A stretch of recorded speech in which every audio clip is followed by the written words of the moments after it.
16장은 부자와 나사로의 비유입니다. 지난 시간에 우리 불의한 청지기 비유에서 불의한 제물로 친구를 사겨라, 예수님의 뜻밖의 그 말씀을 우리가 함께 나눴는데, 그만큼 이 청지기의 지혜로운 행동, 미래에 대한 어떤 그 자기 미래에 대한 준비를 하고 있는 그 재물을 가지고 그런 대비를 하고 있는 그 모습을 예수님이 칭찬을 했다 말씀을 드렸습니다. 근데 지금 이 비유가 원래는 제자들한테 한 비유거든요. 근데 제자들한테 하는 말씀이었지만 공개적인 장소에서 이제 가르치다 보니까 주변에 다른 이제 청중들이 그 이야기를 들은 거예요. 그 청중이 누구였냐면은 예수님을 일거수일투족 감시했던 바리새인들입니다. 바리새인들도 그 불의한 청지기의 그 비유를 옆에서 이제 들은 거죠. 그걸 들은 이 바리새인들의 이제 반응인데, 16장 14절 말씀 보시면 바리새인들은 돈을 좋아하는 자들이라 이 모든 것을 듣고 비웃거늘, 이렇게 나와요. 비웃었다. 지난주에 말씀드렸던 그 내용을 듣고 옆에 있었던 바리새인들이 비웃은 거예요. 제일 기분 나쁜 게 비웃는 거 아니겠어요? 옆에서 누가 말하고 있는데 비웃는 거. 뭔가 상대방의 의사를 전달할 때 비웃고 있다라는 것 자체가 천박한 겁니다. 누군가가 어떤 이야기를 할 때 옆에서 이제 틱틱대는 사람들 있잖아요. 비웃거나. 상대방의 말을 그런 식으로 이제 받아들인다는 것 자체도 그만큼 우리가 상당히 이제 예의에 벗어나는 거죠. 토론 프로그램에 나와서도 상대방이 다 자기 자신하고 다른 의견을 이야기할 때도 가만히 듣고 난 뒤에 자기의 논리로 또 이야기하는 분이 있는 반면에 이제 반대편 패널로 나온 사람들의 의견을 듣다가 말하는 내내 그냥 한마디로 이제 비웃고 있는 사람들이 있어요. 이제 상대방의 의견을 계속 비웃으면서 표정부터 또 이제 어떤 추임새부터 해서 계속해서 상대방을 비웃는 사람들이 있습니다. 그건 토론에 나온 사람으로서 자격이 없는 거죠. 그러니까 우리가 지금 이 바리새인들 같은 경우도 당시에 그 종교 지도자거든요. 지도자들이고 가르치는 자들에 있기 때문에 그런 면에서 지금 이런 행동은 분명히 문제가 없지 않습니다. 반드시 문제가 있는 행동들인데, 여기 보면 그 돈을 좋아하는 자들이라고 그랬어요. 종교 지도자들인데 돈을 좋아한다. 바리새인들 말고 사실은 이 돈을 좋아하는 자들은 사두개인이라고 말을 해야 더 맞아요.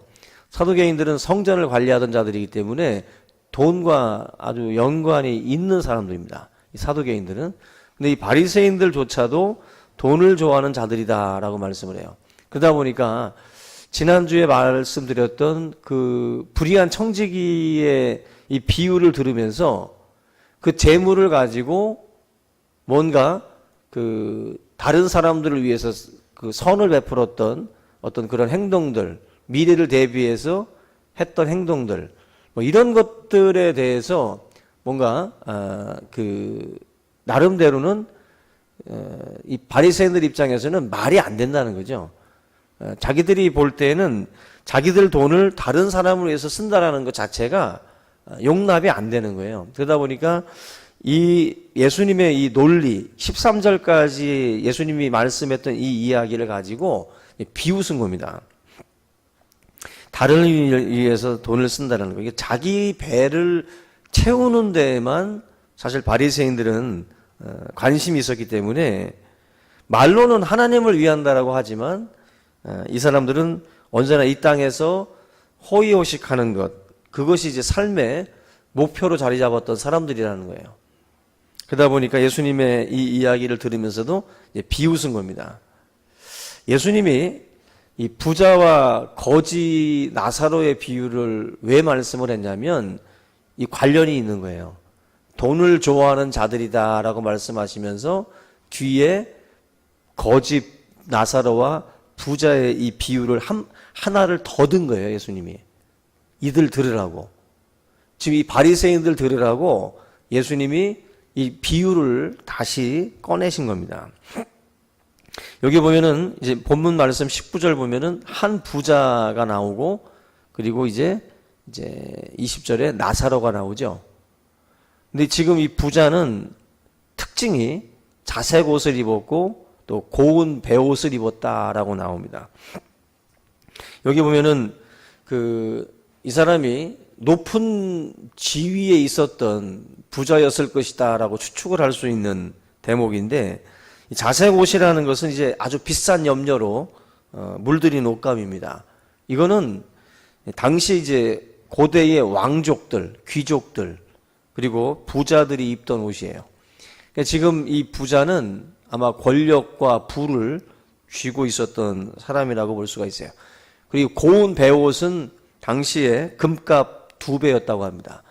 금값의 2배였고, 한마디로 좀 뭐 비싼 옷이에요. 값이 나가는 그런 옷들을 걸친 부자입니다. 루디아가 사도행전에 보면은 그 자색옷을 파는 사람이었다라고 나오는데, 아마 돈벌이가 괜찮았던 사람이에요, 루디아가. 그래서 사도 바울의 기도처를 예비해주고 또 이렇게 제공해줬던, 서포트해줬던 사람이 바로 루디아인데, 돈 벌어서 하나님의 일을 감당하던 바울의 뭐 기도 장소라든지 여러 이런 것들을 후원했던 여인이 바로 루디아입니다. 바로 이 자색 옷을 팔았던 사람인데, 이 부자가 바로 이런 고급 옷들을 걸치고 살았던 사람이라는 겁니다. 그리고 지금 보면은 이제 이 옷을 입고 날마다 호화롭게 즐겼다. 뭐 어쩌다 한번 잔치하고 어쩌다 한번 파티하는 게 아니라, 이 사람은 정말 1년 12달 정말 호화롭게 그렇게 살았던 사람이라는 거죠. 이 호화롭다라는 이 단어가 NIV 성경에 보면은 뭐라고 나오냐면 럭셔리라고 나와요. 우리가 흔히 쓰는 럭셔리하다라는 말들만 아주 그냥 사치스러운 그러한 어떤 그 모습으로 이 부자는 날마다 그렇게 치장하고 날마다 즐기면서 그렇게 살았다라는 것입니다. 그러니까 요즘으로 치면은 그냥 말로 완전히 그냥 저쪽 강남 어디 뭐 고급 이런 그 촌에 사는 부자라는 거죠. 근데 이 반대편에 있는 20절에 나와 있는 이 나사로, 이 사람은 부잣집 대문 앞에서 잔치상에서 떨어지는 부스러기 주워 먹던 그 거지였다라는 거죠. 여기 본문에 보면은 그 나사로라는 그 이름이 특별히 등장을 하는데, 이 사람은 몸이 헌대투성이라고 그랬어요. 헌대투성이. 헌대라는 말이 종기, 뭐 고름 나는 거 있죠. 종기와 같은 그런 것들이 몸에 이제 막 온몸에 막 그런 게 난 사람이에요. 얼마나 그 모양새도 흉하고, 그죠? 남에게 얻어먹는 처지에 있었던 사람이기 때문에, 뭐 이 거지니까 뭐 그 당시에 뭐 병원 의료 혜택을 받았을 리도 없고, 더 비참한 건 여기 보면은 21절 보니까 개들이 와가지고 그 헌대를 핥았대요. 종기가 난 그 상처를 개들이 와가지고 막 핥으니까 또 얼마나 또 아프겠습니까? 이게 지금 제가 말하면서도 약간 그냥 소름이 약간 좀 돋네. 약간 그 상처를 와서 그냥 핥고 그러는 그 상태니까 얼마나 비참하게 살았나 하는 것을 알 수가 있죠. 근데 지금 이 거지가 결국 그렇게 살다가 죽었다는 거예요. 22절 보면은 거지도 죽고 그리고 부자도 죽었다. 두 사람이 다 죽은 거죠. 근데 지금 우리가 표면적으로 보면 부자가 죽었을 때 부자의 장례식과 가난한 자가 이 거지가 죽었을 때 장례식을 한번 생각해 보면 어떤 장례식이었을지 딱 상상이 되잖아요. 그죠? 뭐 10만 원짜리 조화 보냈을 것이고, 그죠? 여러 사람들이. 그래서 조화가 막 한 줄로다가 두 줄, 뭐 두 줄, 넉 줄 되겠네. 그냥 뭐 어느 집들은 뭐 100m까지도 갈 수가 있겠죠. 또 수많은 사람들이 와가지고 또 이 장례식장을 빛냈겠죠. 아마 성대하게 치러지고 아마 많은 사람들이 찾아와서 조의금도 내고 아마 축하도 하고, 축하는 아니고 많은 그 가정을 방문을 했겠죠. 거지 나사로는 어땠을까요? 이 나사로가 죽었을 때 아마 들려져 가지고 어디 저쪽 들판에 아마 버려졌을 겁니다. 그냥. 그리고 어쩌면 들개들에 의해서 그냥 뜯어 먹혔을 수도 있어요. 버려진 존재고. 정말 이 누구 하나 돌보지 않은 사람인데 이 죽음에 대해서 돌보겠습니까? 지금 우리나라도 그 어떤 뭐 돌보는 사람이 없는 무용고자들이라든지 이런 사람들 죽게 되면 뭐 대학병원에 어떤 그런 그 의료용으로도 들어가기도 하고 무용고자이기 때문에 알게 모르게 그런 일들도 많이들 있다고 그래요. 한마디로 그냥 버려지는 거죠. 버려지는 건. 지금 나사로 같은 경우도 완전히 비참한 인생을 살다가 아마 비참한 죽음을 맞이했을 겁니다. 근데 놀라운 게 뭐냐면 이게 죽음을 통해서 완전히 바뀌어 버려요. 위치가. 그죠? 이 죽음을 통해서 두 사람의 삶이 이 땅에서는 그렇게 대조적인 삶이었는데 죽음을 통해서 완전히 바뀝니다. 22절, 23절로 해가지고 그 한 사람은 천사에게 받들려서 올라가고 부자는 죽어서 음부에서 이제 눈을 뜨는 그 모습을 보여주고 있습니다.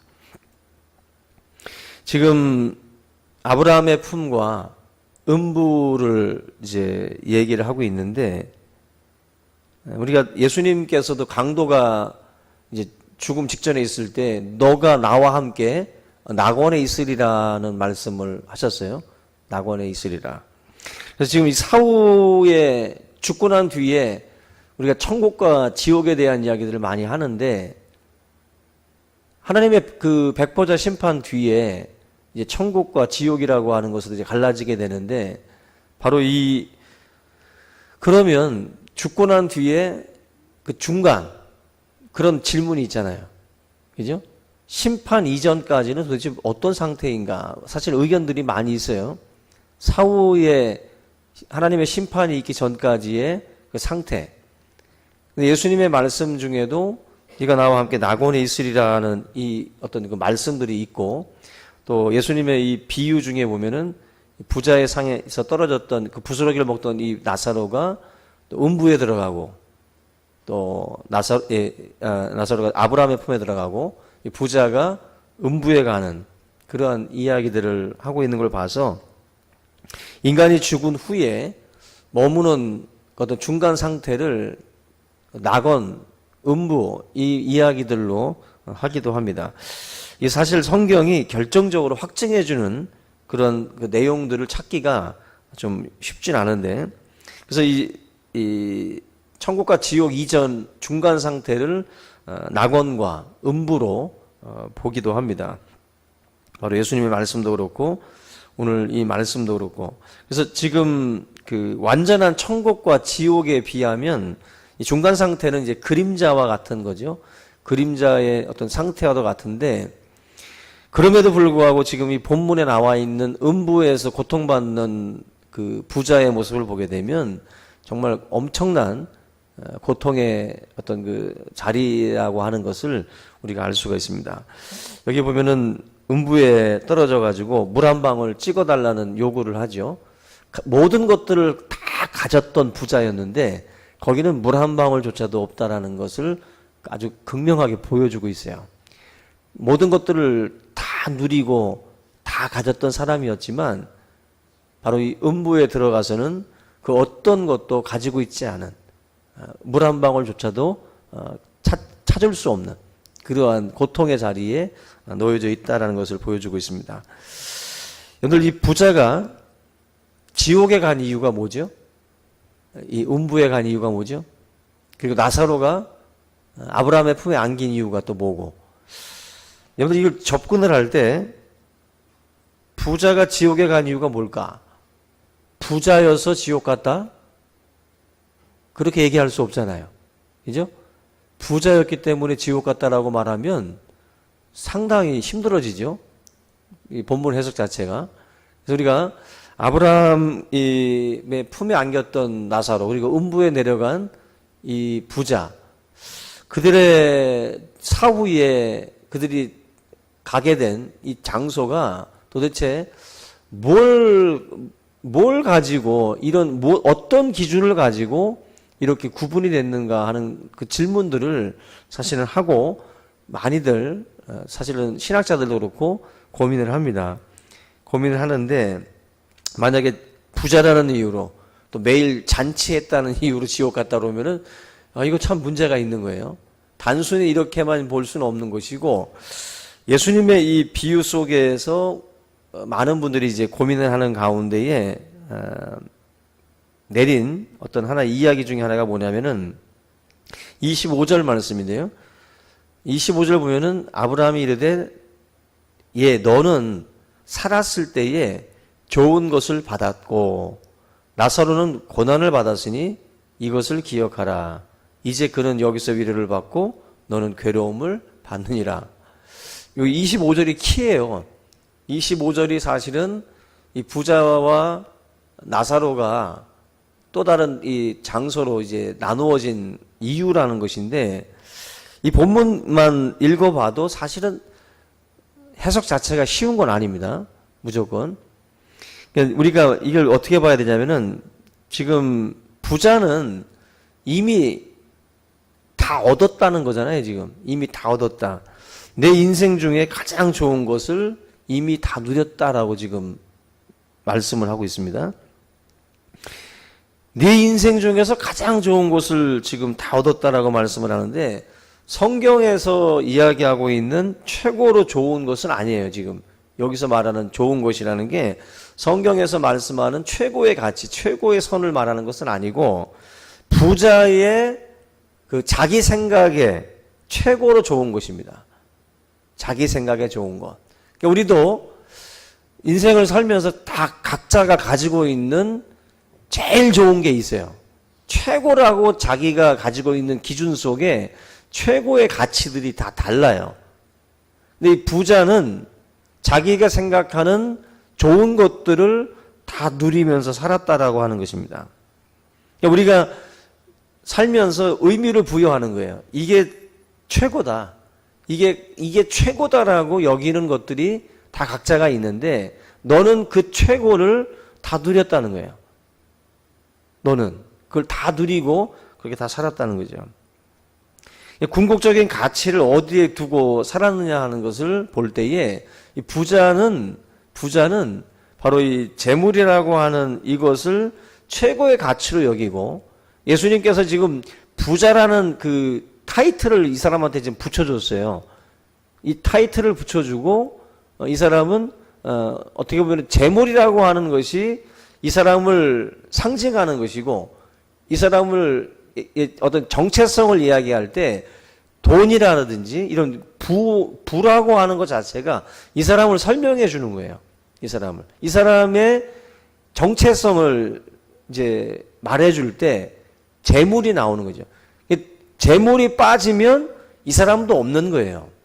이 사람의 정체성은 돈이라고 하는 것에 다 집중되어 있는 거예요.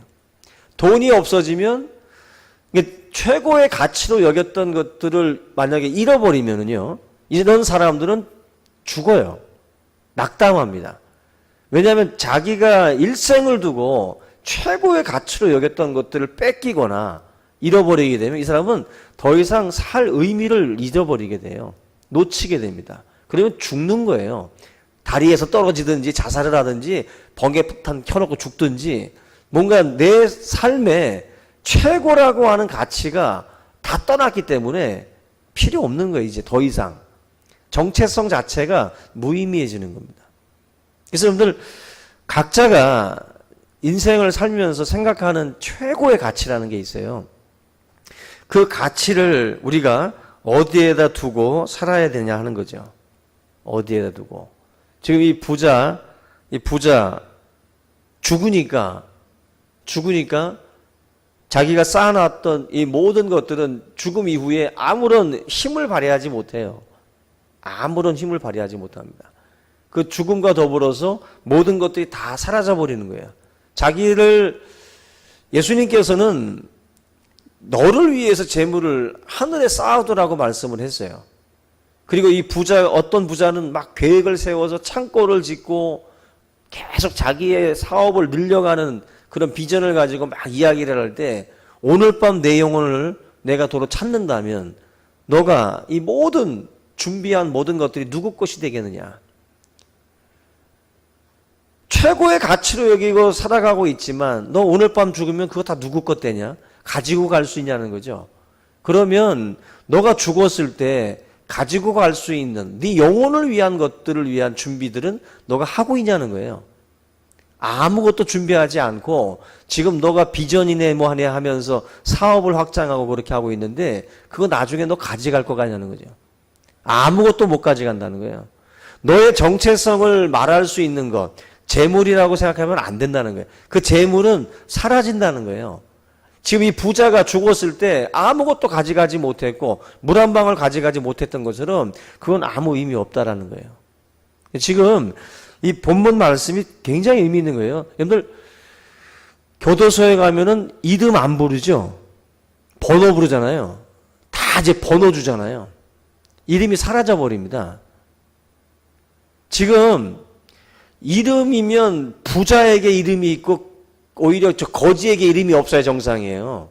그죠? 살았을 때 거지에게 무슨 이름이 있습니까? 거지지.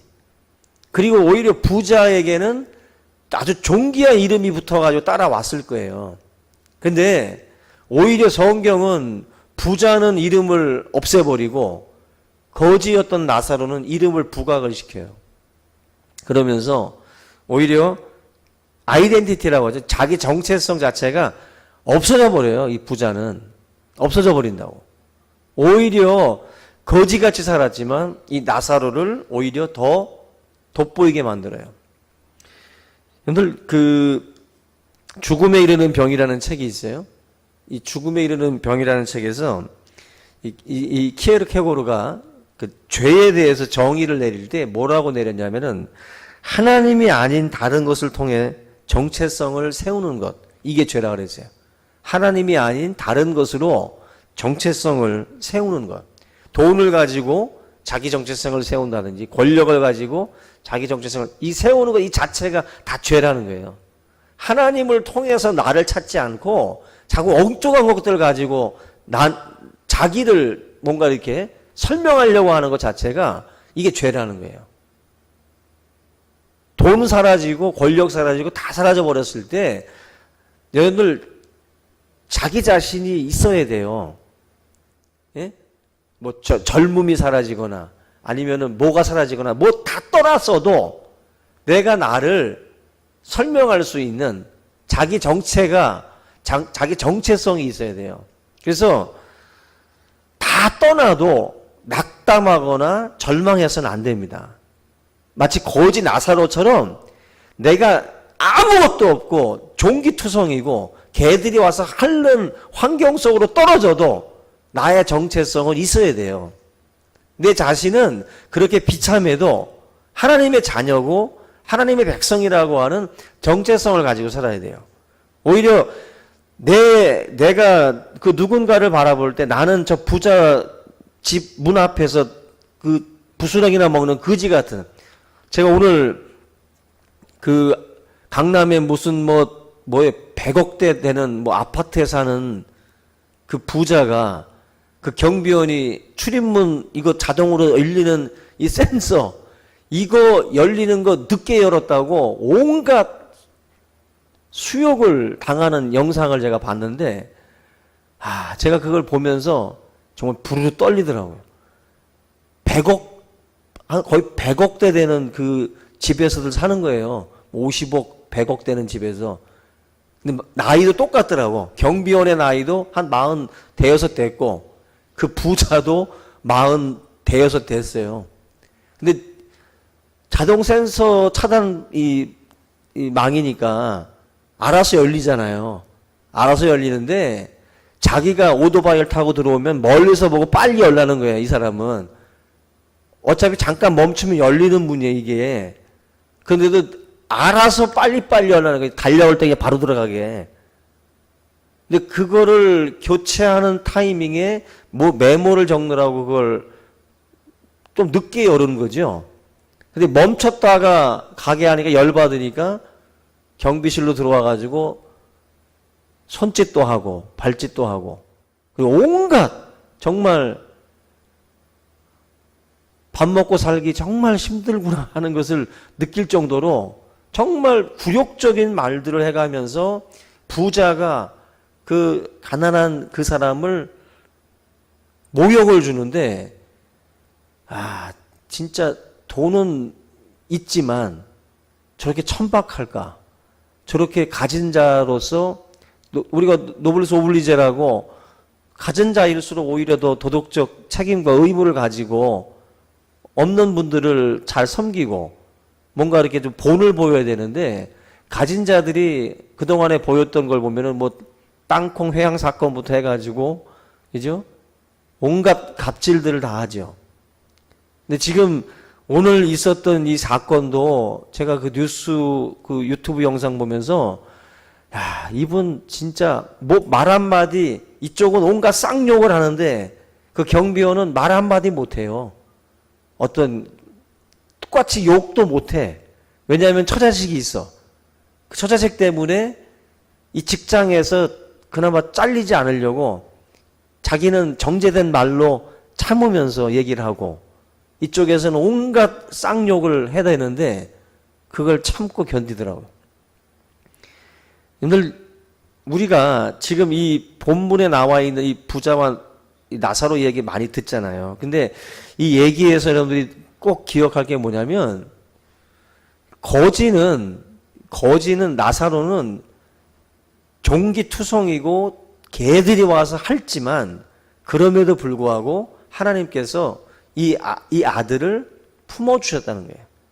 품어주셨고 하나님의 백성이 되게 하셨다는 거예요. 이게 굉장히 중요한 부분이에요. 성도는 지금 예수님이 이 얘기를 하시는 거예요. 부자이려고 하기보다 하나님의 백성이 되고 가난하게 살더라도, 우리가 어떤 허물과 이런 헌데투성이의 삶을 살더라도 짧은 인생 100년 호화롭게 사는 것보다 영원히 하나님의 품에서 사는 그 삶이 더 낫다라고 하는 것을 예수님이 보여주시는 거예요. 그래서 여러분들, 사실 우리가 을이 돼서 부자들한테 그렇게 막 갑질로 막 그렇게 폭행당하고 어려움 당하고 뭔가 서름 당해도, 하나님의 백성이라고 한다면 이런 그 본문의 말씀을 읽으면서 그날이 온다. 너가 나한테 물 한 방울 달라고 할 날이 온다. 물 한 방울 달라고 한 날이 온다라고 하는 것을 우리가 기억하셔야 돼요. 결국 이 비유는 어쩌면은 부자들한테는 경고요, 가난하고 힘없는 자들에게는 소망이에요, 이 메시지가. 근데 오늘 제가 그 부자의 이름이 안 나왔다 그랬잖아요. 놀랍죠? 이 비유에 보면은 나오려면 둘이 다 나와야 되잖아. 그죠? 가난한 자의 이름이 나왔으면 부자의 이름도 나와야 되는데 부자의 이름은 없어요. 부자 이름은 무슨 나오질 않아요. 나오질 않고 오히려 거지 나사로의 이름만 적어놨어요. 근데 여기 나사로 이름이 뜻이 있는데, 하나님은 나의 도움이시다. 나사로의 뜻이 하나님은 나의 도움이시다라는 뜻이에요. 그러니까 결국 우리가 단서로 그냥 볼 수 있는 게, 그냥 나사로라는 이름 하나로다가 예수님은 우리한테 좀 설명을 해주시는 것 같아요. 이 사람은 거지고 다 그렇지만 하나님은 나의 도움이라고 바라보면서 살았던 인생이다. 이름 속에 의미를 담아서 비유로, 이게 실제 일어난 이야기가 아니라 예수님이 지금 비유로 얘기해 주시는 거예요. 그러면서 나사로, 하나님은 나의 도움이시다라는 뜻을 가진 이 이름으로 이 사람은 하나님을 의지하며 살았던 인생이다. 하나님을 의지하며 그것을 최고의 가치로 여기며 살았던 사람이다. 근데 이 부자는 최고의 어떤 그 제일 좋은 것, 자기가 생각했던 제일 좋은 것, 그게 바로 돈이었고 그게 바로 호화로운 삶이었는데 그거 너는 마음껏 누렸다라는 거죠. 너가 생각했던 그거 다 누렸다. 근데 아브라함은 최고의 가치를 하나님의 품으로 여긴 거예요. 최고의 가치를. 그걸 지금 말씀하는 겁니다. 우리 보고 거지같이 살라고 하는 말이 아니라 그만큼 이렇게 비참한 자리까지 내려앉은 인생일지라도 하나님을 나의 도움으로 삼고 하나님을 의지하면서 사는 인생에게 바로 하나님께서 이 아브라함의 품, 낙원의 이 축복을 하나님께서 허락해 주신다라고 하는 것입니다. 여러분들 결국 하나님의 심판을 이야기할 때 많은 사람들이 그런 얘기를 해요.